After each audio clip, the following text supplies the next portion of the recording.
Talent is the new gold. There is no way you can resist in this knowledge economy if you don't have access to talent. But talent is based on people, and there are not as many as there should be. Welcome to the Pathway to Impact podcast series. My name is Lauren Cromer-Pope. I'm an Outreach and Partnerships Specialist here at UIN, and I'm your host for today. In this episode, we're joined by Maria Jose Herrero Villa, head of the International Unit for Research and Knowledge Transfer at Carlos III University of Madrid. We explore topics like attracting and retaining talent, the challenges of open innovation, and the future of European universities. Join us as we uncover strategies for accelerating entrepreneurship and driving regional growth, setting the stage for the upcoming UIIN conference in Madrid. Today, I have the pleasure of speaking with Dr. Maria Jose Herrero Villa. She is educated in business and has a PhD in economics and innovation management from the Autonomous University of Madrid. Her professional experience began in the private sector, acquiring a deep understanding of industry drivers and dynamics. But in 2004, she joined the Carlos III of Madrid University, which is a public university. At that time, as she explains, was a pioneer and unusual project, the UC3M Science Park, performing different functions in the field of entrepreneurship, innovation, and university business collaboration. Now she's joining us as the head of the International Unit for Research and Knowledge Transfer, the technical coordinator of entrepreneurship and innovation of the UFE Alliance. And most importantly is our fantastic host and partner, who have invited the annual UIN conference to Madrid this year. So we'll be touching on a few topics related to that event that's coming up. Maria Jose, did you want to add anything to this introduction? No, I just wanted to thank you for the invitation and the nice presentation. And I'm very glad to be here joining you. Thank you. Fantastic. Then we can dive right in. Yeah, to kick off with, I wanted to just talk a bit broadly. Maybe you can speak on the context we're talking about this topic. So maybe a bit more about how UC3M contributes to Madrid's innovation ecosystem, so especially in fostering entrepreneurship. Yes, of course, my pleasure. Carlos III University of Madrid is a public university, middle-sized. We had about 2,000 students, generalists, so we have humanities, social sciences, and polytechnic. And we are about to launch a faculty regarding life sciences.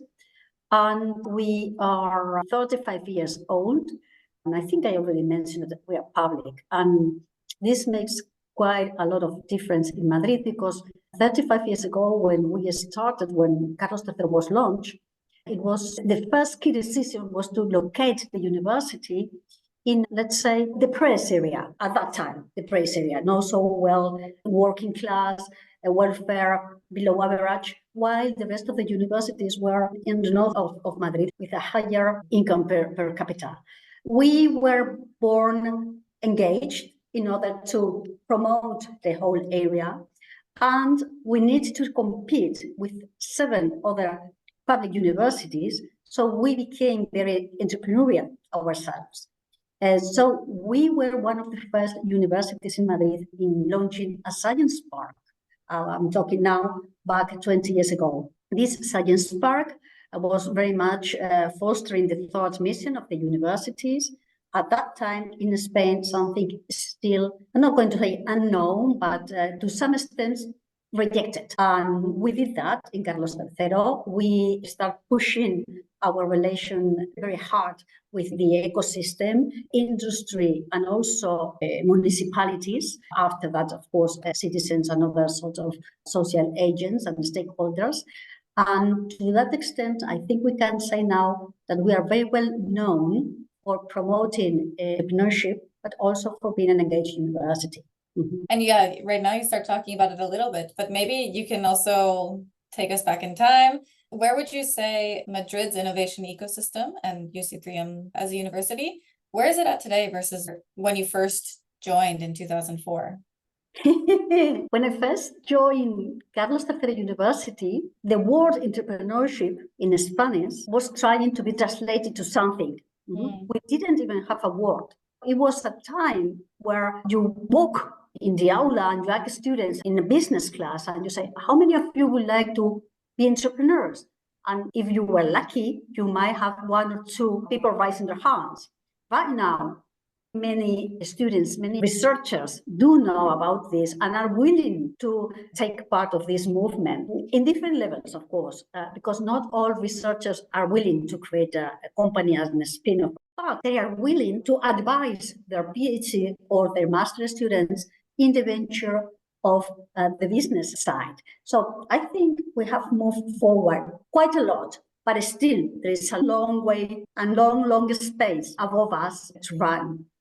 That's amazing. I wonder where else in the world, even just translating the concept across and finding a cultural equivalent is still happening. I'm sure there's a lot of lessons our community can take from even just, yeah, it's 20 years exactly, actually, since you joined. So it's a lot of work to have been done in 20 years.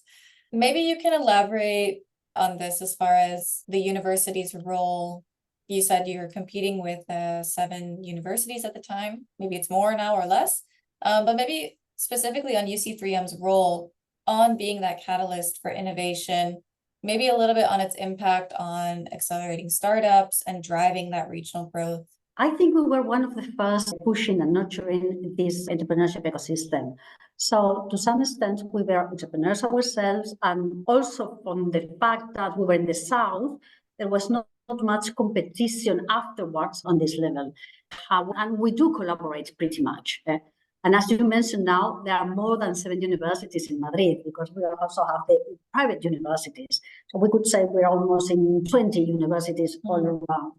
However, we're very well known in the South, specifically in the whole ecosystem of Madrid region, but we are also a key partner in the South, in the metropolitan South of Madrid.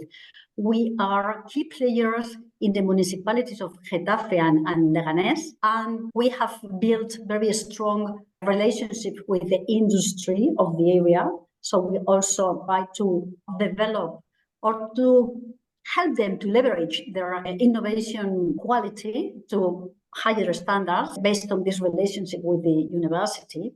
And I think because of this capacity of developing the innovation ecosystem of Carlos III, we are known and many entrepreneurs would like to join our incubator.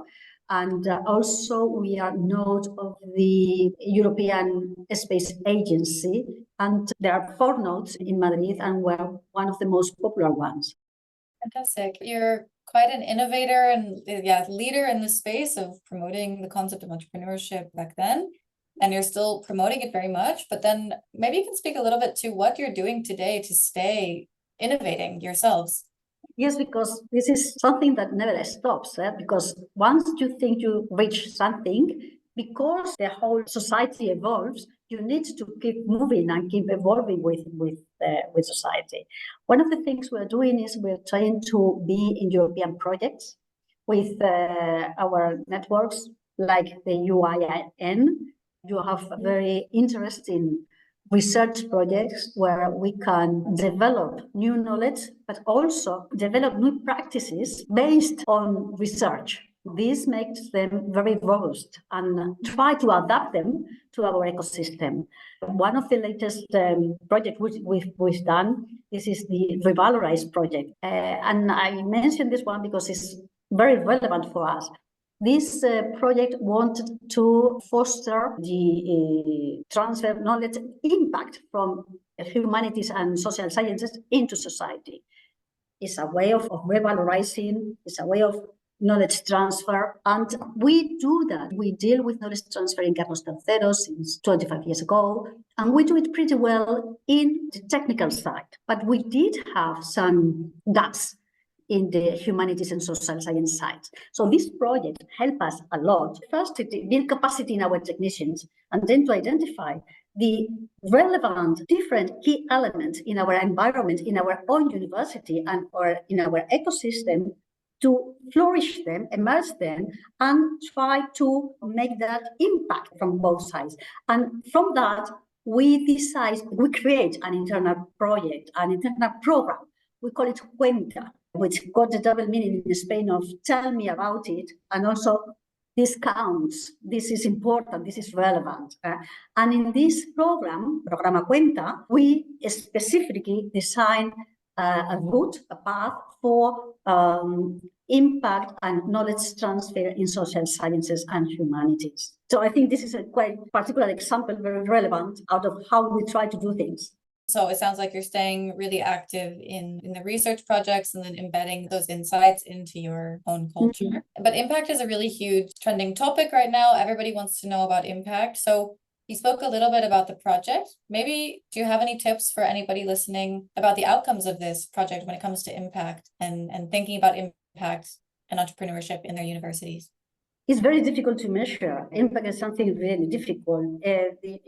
It was also something that we tried to measure also at Science Park, how to measure impact. I don't have any tips, not really. Still to be determined. No, because I think it's something very difficult. Because on the one hand, you say, okay, you need to impact what is relevant to your own territory. And on the other hand, you wanted to have some homogeneous measures so you can compare. Probably this is a tension between these two sides, so you need to balance both. My guess here, or my understanding here, and I was discussing this 10 days ago with a couple of colleagues for Europe and Barcelona, is that we probably need to have, let's say, 25 relevant indicators. Each university or each entity should pick whatever they find it more relevant for them, let's say 5 out of that consensus list out of 25. You just pick your 5, those that you think are very relevant for you, and we will leave those that will make you transform or move forward toward your objectives and follow them during 3, 4, 5 years. Why? Because you need to measure. This is something I'm doubtful. Maybe this is the tip. You need to measure. What you don't measure doesn't exist. Once you measure, this helps you to improve, to get to your target, whatever it is. Is it modest target? No matter, but get there and then make it more ambitious, but get to the model one. First of all, measure, and then measure the same things during a period of time, because otherwise it's like you don't have any elements to create opinion whether you've done right or wrong if you are changing all the time. Choose out of a bunch of indicators, no matter whether your colleague or the other university doesn't have the same ones, just agree on a bunch of them, pick those that are relevant for you and follow them during 4 years. Get them adapted to get to your target, to your objective. Fantastic. No, thanks for touching on it. I know we came to talk about entrepreneurship, but I think impact is linked to it, of course, and it's a really hot topic people are wanting to hear about. So then maybe we shift gears a little bit. I want to talk about the upcoming conference in Madrid. One of the reasons we're together today, we've been collaborating UIN has been collaborating for a long time with UC3M, but more recently. So maybe you can speak about some of the key topics as hosts that you plan to explore. I have regarding the interplay between academia and regional innovation hubs. I invite everyone to the conference because it's a really great conference. It's going to happen here in Madrid, organized by the UIN. I've been joining this conference for quite a while, and you always get back new insights and new networks that you can work with. The Conference of Madrid is got to do with talent and, of course, innovation. The innovation right now are really hot topics because talent is the key, is the new gold. There is no way you can resist in this knowledge economy if you don't have access to talent. But talent is based on people, and there are not many, or not as many as they should be. And also, if you see on the demographic pyramid, that will be a problem in the coming days too. On the one hand, we need to know how to capture and how to retain and attract talent, understanding that talent is what would make us different, and also what would give us the power for innovation to adapt and anticipate to any sort of event. Deep tech needs talent by definition, and we need to create and to consolidate the deep tech economy in Europe. if we want to be players, especially now that we are talking about, or one of the elements that comes in the horizon is the technologies learning. Otherwise, we are going to have to be in great problems. Talent is a big topic. How to attract them, how to keep them, how to nurture them, how to help them to develop and retain it, creating value in our ecosystems, because we need them for innovation. Another element that concerns me a lot got to do with open innovation and how the standards and the way of doing things now in the open innovation should be. Until few years, a corporation come to the university, or to a CATIO, or to a researcher, a professor, and say, I've got this problem, help me out, or let's sign or let's build a strategic alliance together regarding any challenge that the company might have or any strategic position that the company might like to have. Right now, it's not like that anymore. Corporations do go to research groups, but they scout even more in the startups. So on the one hand, as a university, in my case, I need to deal on this university business relationship for the big corporations, because those big ones, we know that those are going to be the ones that can build a research strategy in the long run, more than the SMEs. And on the other hand, these corporations are going to the startups, but the startups or spin-offs might not have the power or the capability to build long-run elements.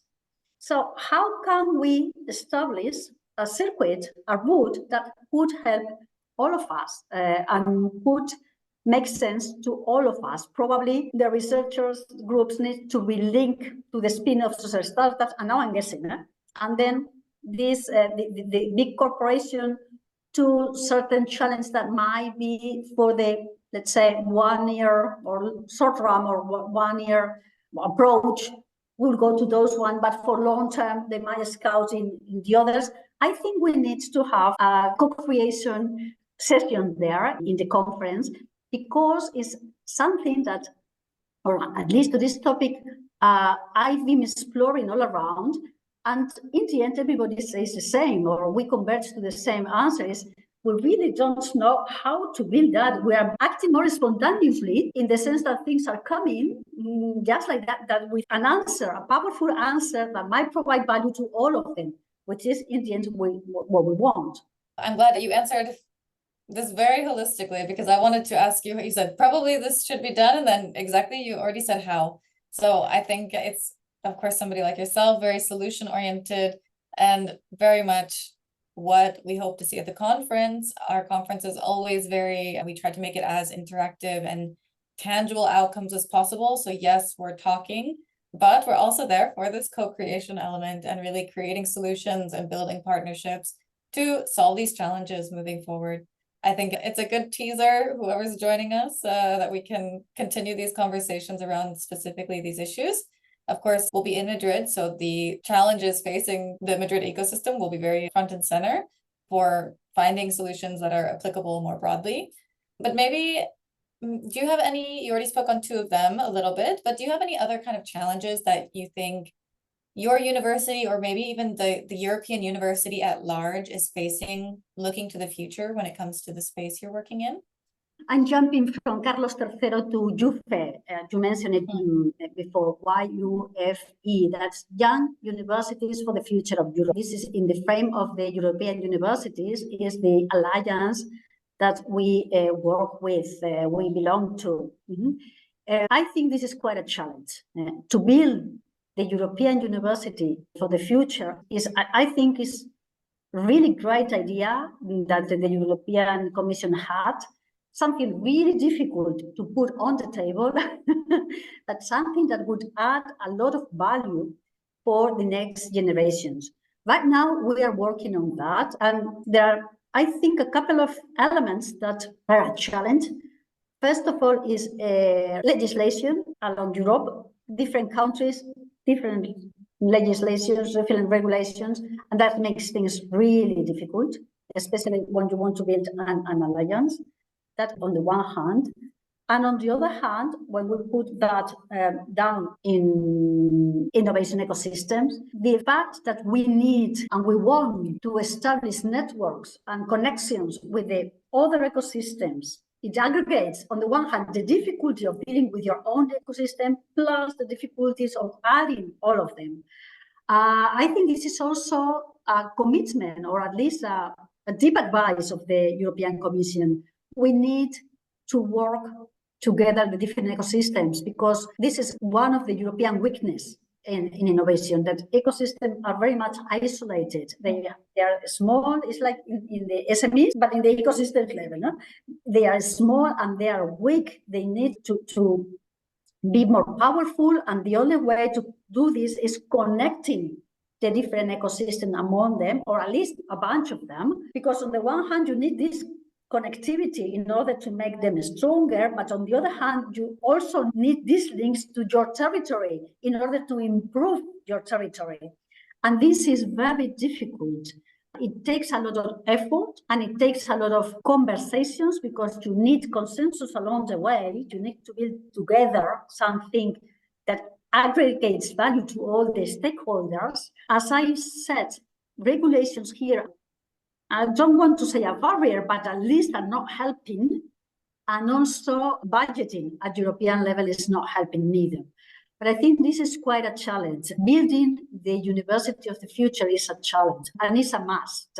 And building it with societal impact, we need that, because we believe in the European values. So this is something that maybe not for other continents, but for us, for the European person, is something relevant. And I think this is one of our future challenges that we are facing now. Another nice teaser for the conference. I think many stakeholders gathering, ready to talk about exactly these kind of issues. So fantastic. I think just in closing, I would love to ask you if you can speak maybe to your peers around the world listening from our community, if you have any sort of actionable strategies or tips that you can leave us with regarding your approach to this accelerating entrepreneurship in the region that you've been so involved with. I think most of the people do well. I don't think we are, it might sound modest, but I think what is different here in Carlos III is we're very agile. We always put our user in the center, and we try to solve the user's problem in a very agile way. We try to be very quick responding to needs.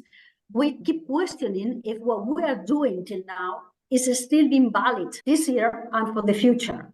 So I think every 2 or 3 years, we launch a new program, a new idea, a new concept that helps us also to shake our community. We try to build very strong networks. And as I mentioned before, to do all this based on robust knowledge, and then be passionate on what we do. We love what we do. I love working on what I do, and I like very much this entrepreneurship and innovation task.